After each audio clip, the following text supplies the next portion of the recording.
ufikile yamkela Nkosi likindawo enhliziweni makuculwe ngaye indaba emnandi makuculwe yonke indawo jabulani uyabusa ezinhliziyweni uyasipha ukuthula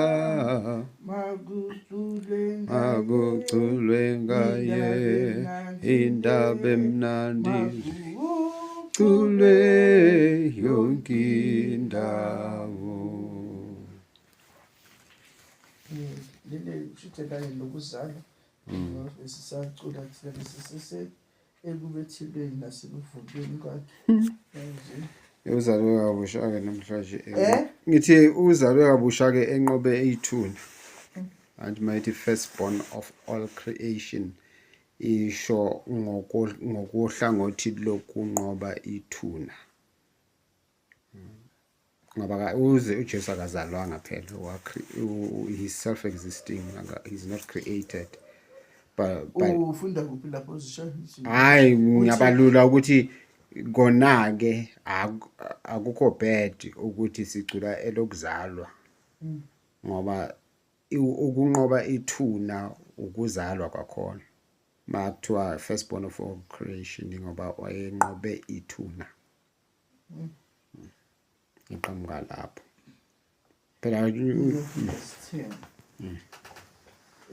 sicela ku9 ingelosi yenkosi yema phambi kwabo inkazimulo yenkosi yabakhanyisa nxa zonke besaba ngokwesaba okukhulu ingelosi yathi kubo ningesabi ngokuba bhekani ngilibikela izindaba ezinhle zokuthokoza okukhulu okuza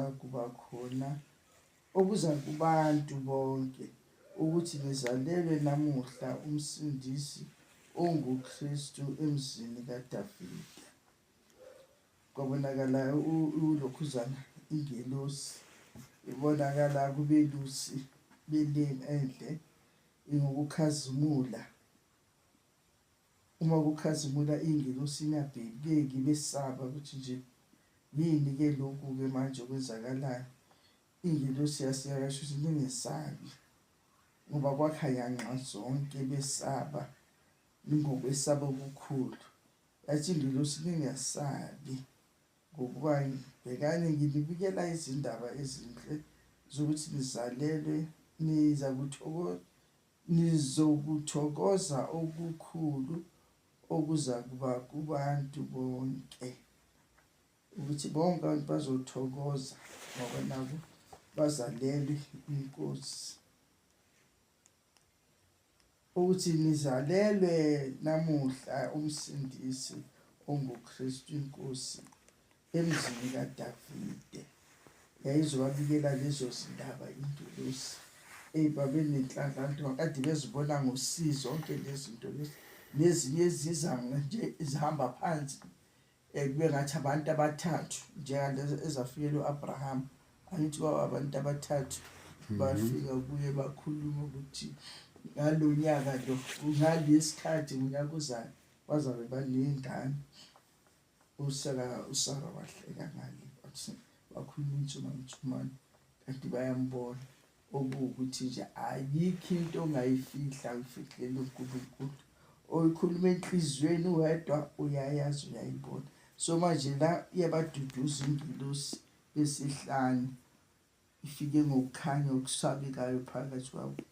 Kanjalo uJesu Kristu wayekhanya ke wayengeke alunge ukuze ngalokukhanya kwasezulwini akhazimule kungekho umuntu ozamelana naye ozahlala akhulume naye ngoba ungcwele uyakhazimula akabhekeki.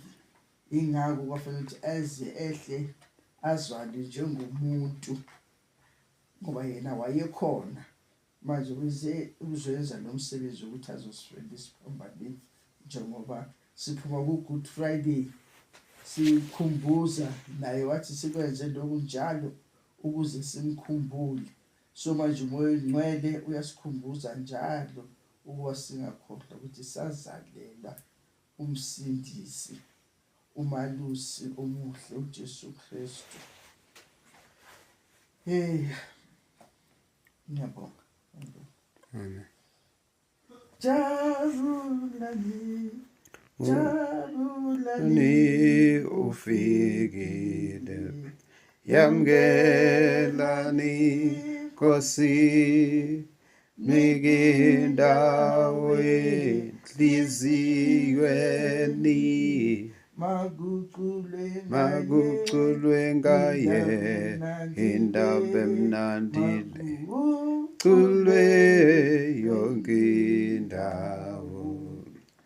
Jabulani uyabusa ezinhliziyweni, uyasipha ukuthula, makuculwe ngaye indaba emnandile, culwe yonke indawo.